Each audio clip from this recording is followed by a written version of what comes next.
Hey everyone, it's Colin. How's it going? I got one. Let's do this.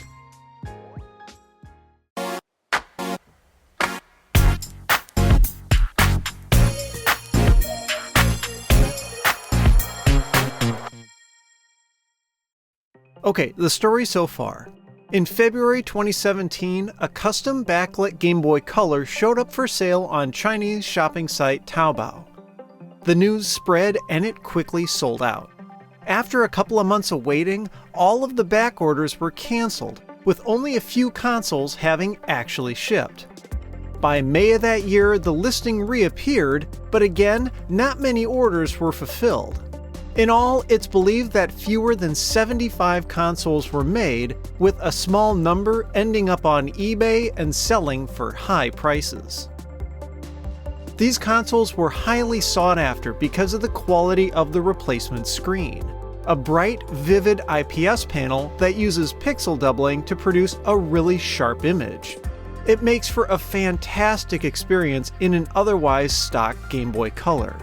So when one showed up in my mailbox, I knew what needed to be done. The console comes apart like any normal Game Boy. Removing the rear housing revealed an unmodified original circuit board. But the display connector at the top caught my eye. Instead of a full 50-pin ribbon cable, a narrower 40-pin one is used instead. I carefully disconnected it, then unscrewed the board from the front housing. Underneath the board, I found a bit of a wiring mess. Really thin magnet wire connects the screen to the battery terminals as well as the select, up, and down buttons. I had an idea what these were for, but we'll come back to that in a bit. The screen assembly simply lifted out, and when I flipped it over, I was surprised. It's a lot bigger than I anticipated, about 3 inches in diagonal. It's much taller than the screen cutout and the housing, with almost half of the display area above and below the image going unused. Since we know it's pixel doubled from the console's original 160 by 144 resolution, it seems like this screen is 320 by 480, which is fairly common for displays of this size and often seen in mobile devices. It took me a while to peel the foam off the back side of the screen to get a look at the circuitry. Unfortunately, there were no part numbers to be found anywhere on it. I looked between the LCD and the circuit board too. Nothing there either. What's more, even the markings on the chips were removed. This is almost always done by those trying to prevent reverse engineering. But it definitely looks like this chip has something to do with processing the video signal.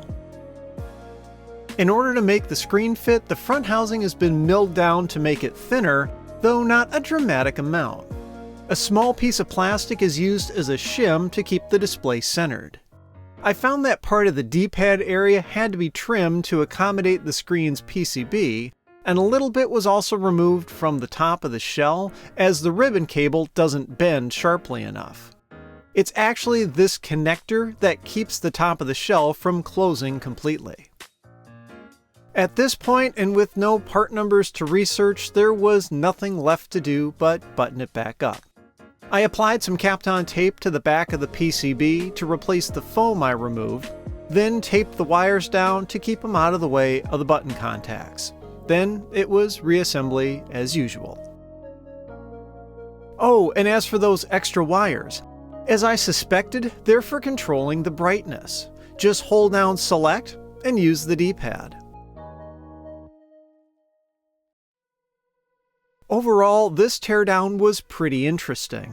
I wasn't expecting a larger LCD. I figured someone had simply found a 320 by 288 pixel display in the right size. I had suspected that some sort of video signal translation was going on, and that's certainly the case here.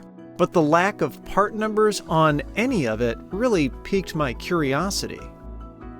So I reached out to a contact who's communicated with the maker of these modded consoles, the guy behind those eBay auctions, who had managed to get a small number of them. He tells me the screen is indeed out of a smartphone, one from the mid-2000s, but only the original seller knows exactly which one. The reason only so many of these consoles were made is because supplies of that screen are scarce, and a suitable replacement hasn't been found. But the biggest revelation is that the PCB was custom made and the chip on it programmed specifically for this mod. That's how it's able to only use a portion of the display with the image perfectly positioned. But as surprised as I was by this console, I'm also left a bit disappointed. I think a lot of us were hoping for some kind of lucky part that just happens to work, that anyone could simply drop into their own console. The reality is, it's a lot more complicated than that. After all the hype and anticipation, learning that it's just an oversized LCD with a converter board that its creator went to lengths to keep people from figuring out how it works, well, it makes this console seem not quite so amazing. Especially since I'm stricken by how similar this console is fundamentally to the BenVen 101 mod. That one also uses a chip to translate the video signals, but to a more common AGS 101 display. Yeah, it takes a lot of work to install, but you can still buy it. Ultimately, the Taobao Game Boy Color is a fascinating piece of handheld gaming history. Not just because of its technical accomplishment, but also for the mystery that still remains. Just what device did the screen come out of? What specific chip is used on that PCB?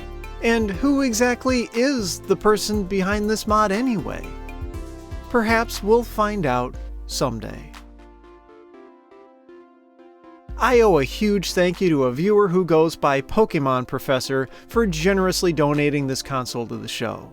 I wouldn't have been able to do this teardown otherwise, especially since both of my original orders got cancelled just like the rest. If you like the video, I'd appreciate a thumbs up and be sure to subscribe. You can follow me on Twitter and Instagram at thisdoesnotcomp, and as always, thanks for watching.